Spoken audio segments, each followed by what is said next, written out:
Good morning, everyone. My name is Ajay. Like you said, very impressive presentation. I'll try my best to follow that. While she's solving the world problems, we are trying to solve some of the smaller problems. Basically, my story is I'm a business traveler. I'm in the flights, airports, running around, Uber. Most of the times, actually, I was just talking to a gentleman this morning.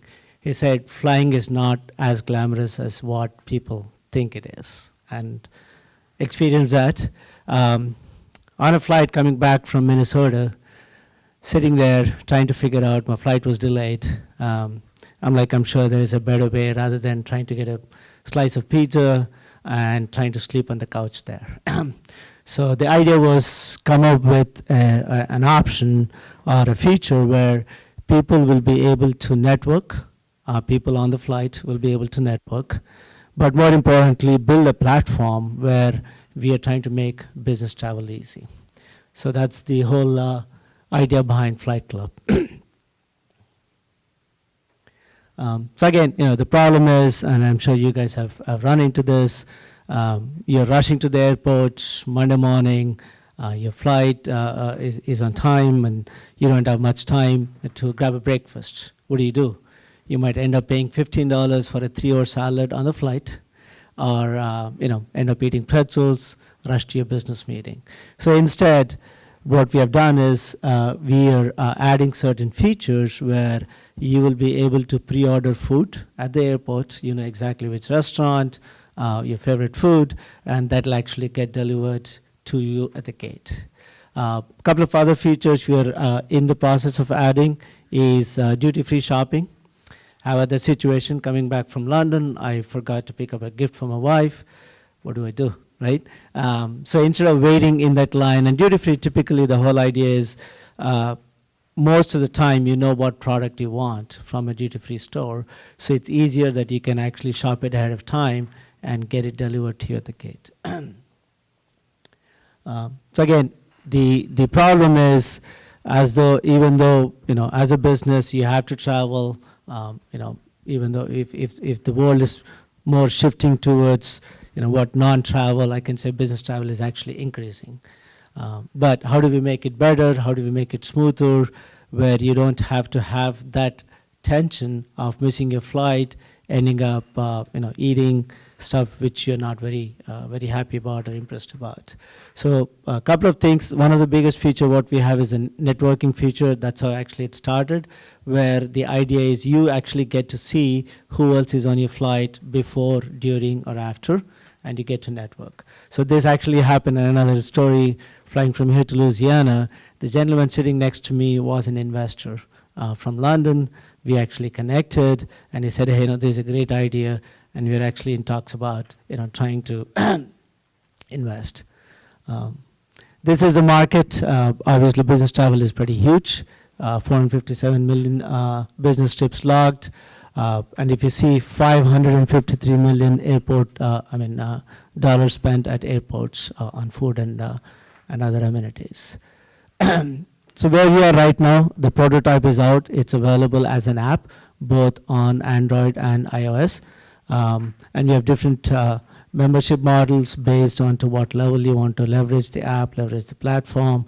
We do have an integration that's being worked on the back end, which most of the airports and most of the fast food and restaurants at the airports itself. From the financial side, this is our projections.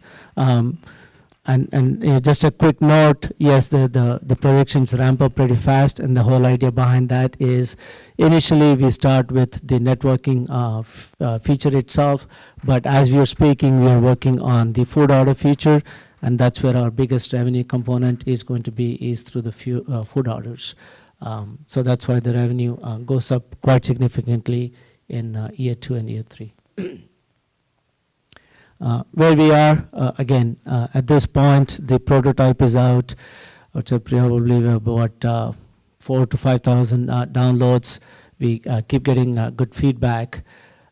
From the food order perspective, we are actually working with another partner, but from the availability wise, today it should be available with these airports from LA, from Chicago, Atlanta, Denver, and New York. And we are actually planning to partner with international airlines, some of the international airports and things as such. These are a team. I'm the founder, and again, and the idea was sitting at an airport on a cold night in Minnesota.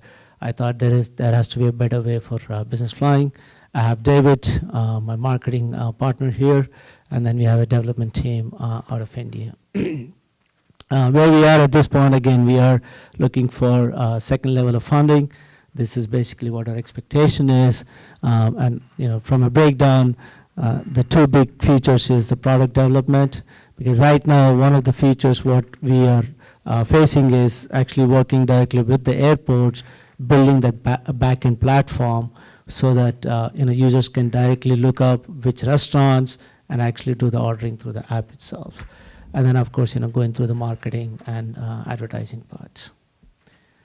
That's basically what Flight Club is. Thank you. So awesome that everybody is on time today. Nobody's getting clapped off. I love it. So thank you so much for your presentation as well. And we'll start our next round of Q&A. We'll start over here on this side. Sure.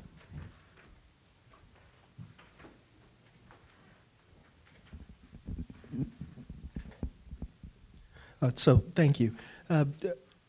You went a little quickly through one of those slides. Do you have a LinkedIn integration, first of all? And secondly, what does the beta tester program look like for you right now? Sure. That's a good question. At this point, no, we do not have any LinkedIn integration. And the idea behind that is we kind of want to keep it separate. LinkedIn, for good or bad, it started out well. But now the challenge with LinkedIn, what I see is, probably I have about 500 contacts on LinkedIn, maybe even more. I get invitations every day from people I've never met, I don't know, and it has become more of a recruiting platform than just a networking. So right now, no, we are not looking at any LinkedIn integration itself. And I'm sorry, what was your second question? Beta program. So from a product development perspective, the prototype is out. It is available. So if you can look up on Flight, F-L-Y-G-H-T, Club, both on iOS and on Android, it is available. Right now, we have the networking feature, and we are hoping probably in the next month or so, we will have the grab-and-go technology integrated in there. Thank you. Real quick, when you have a question, you can just hang on to the microphone because sometimes other questions pop up. So just hold on to it, and then I'll get it when you're done. Great job, AJ. I just downloaded your app. Thank you. I just have a simple question. How many languages is the app currently in, and how many will you be rolling it out in? Good question. Yeah, currently it is in English. That's how we started. But we actually pitched it, believe it or not, to kind of like a semi-marketing agency / investor out of China. They are interested, they like the product, they actually published about us. So hopefully the idea is as we expand to international markets, we can develop into other languages also. But right now, it's primarily English. So our market is just focused within the US. There's one airline, Qatar Airline, which showed some interest. But again, from their perspective, it's an international airline. So they still want to keep it within English itself. Thanks.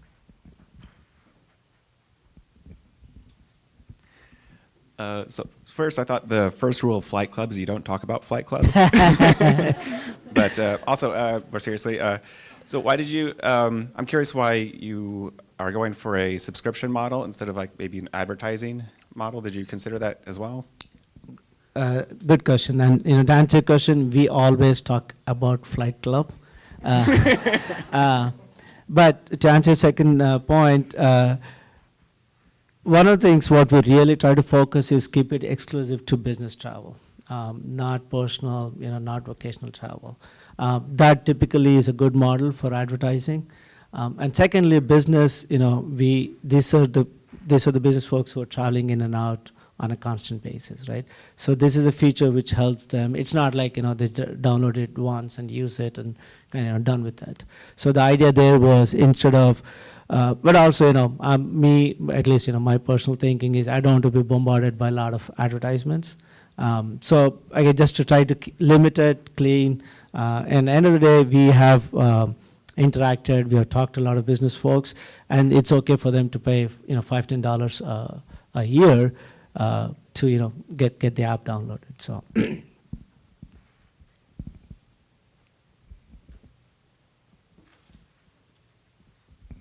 So you're prophetic about the holding the mic and more questions. Don't let it go. It's mine. With regard to information sharing, let's say that you've connected with somebody here and maybe it's not quite a nice fit or something like that, or let's say it's a great fit. Is there an option to further exchange, or is there an option to say, I'd rather hold on to that until I know better what's coming up, like that kind of thing? No, that's a great question. We do have that option. Actually, there are security features. One of the things what we have consciously done is your information, all the information, will not be revealed until you accept the other invitation. So for example, unlike say LinkedIn, I check out your name, I see everything, right? I see where you're born, your education, and all that. But here, you do have the option to put all that under profile, but unless you accept me, I will not see all the details about you. So that security feature is already built in. We also, ensure that, there are some challenges where, maybe you try to connect once and it doesn't happen. Like any other networking platform, you have the ability to, unfollow or disconnect. So yes. And then what about location tracking for the app itself? So I got the app, it's on in the background, and I'm walking around. Is that part of this as well? It is, location not just for the networking, we also use it for the food feature, but yeah, it is enabled.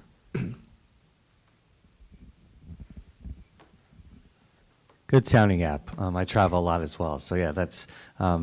So when you're a couple of questions. When you're looking at food delivery, I know with like DFW and LAX specifically, and well even Minneapolis, St. Paul as well. You've got there's a long distance between restaurants, and then there's certain restaurants that are in certain.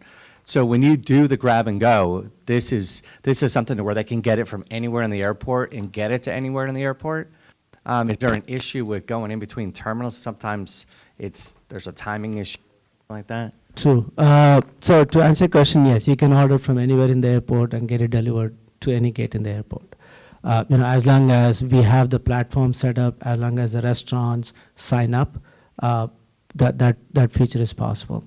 But to answer your question about the feasibility of it, especially if you're a business traveler, you don't want to go to Terminal A to pick up your food and then come to Terminal C to board your flight. The additional feature what we're doing is actually having delivery teams to come to your gate and hand it over to you. There's a very long range aspect which you're looking at is to actually robots, but again, that's probably few years down the road. Got it. And then secondly is going back into the networking side of it.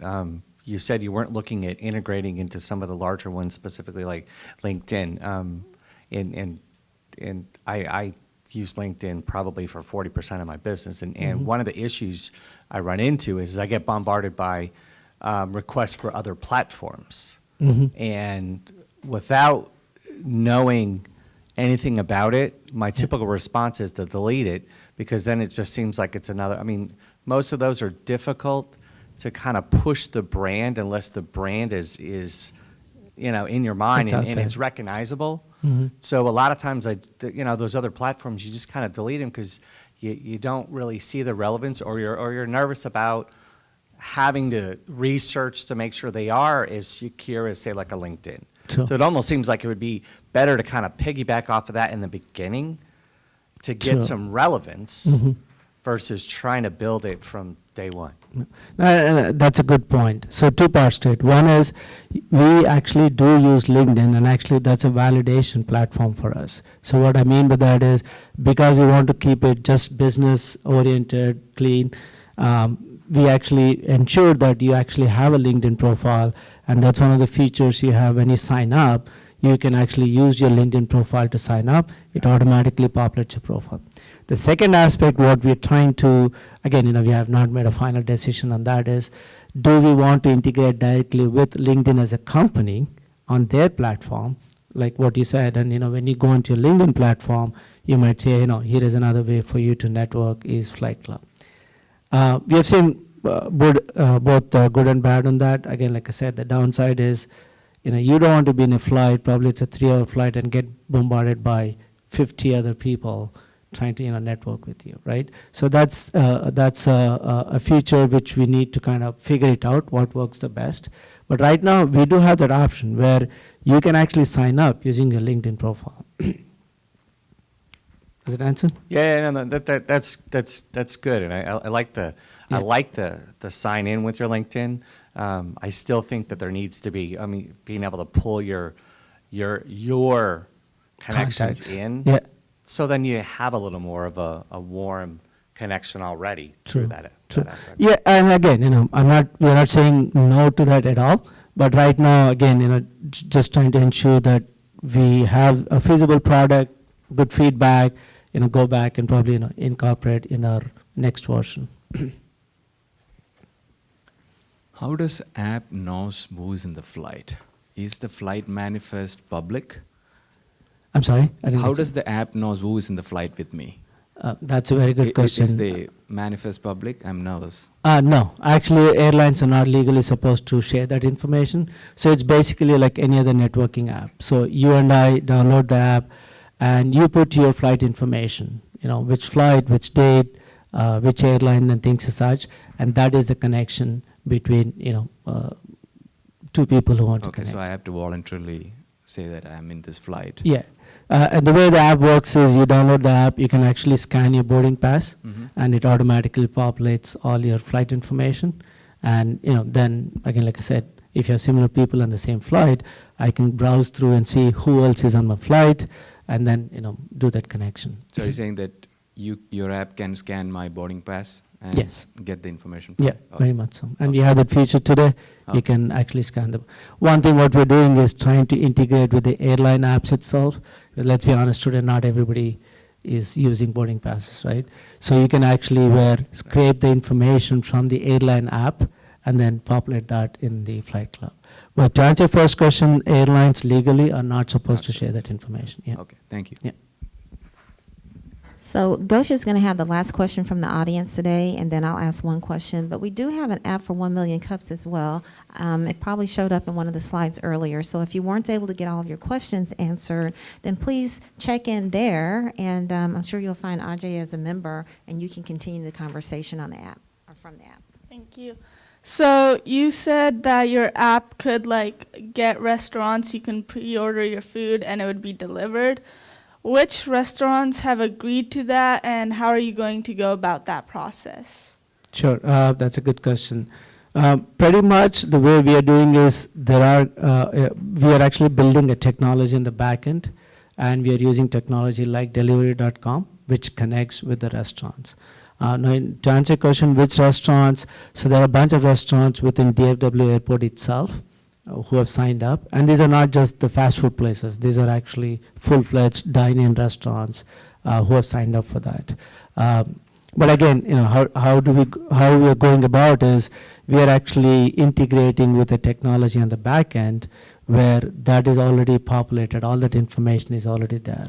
So it is kind of similar to today how you use Uber Eats, right? Uber Eats is just a front end. There's a technology on the back end, and that's what we are using. Okay, thank you. Thanks. Last question, Ajay. What can we as a community do to help your business and you? Sure. Well, one thing I should say is 1 Million Cups has been great. This has been our second presentation, and we are going to Fort Worth in a few more weeks. So again, just participation, getting the word out. But more importantly, just try the app out. Any feedback, feedback like LinkedIn or anything as such, any feedback is appreciated. Okay, thanks everyone.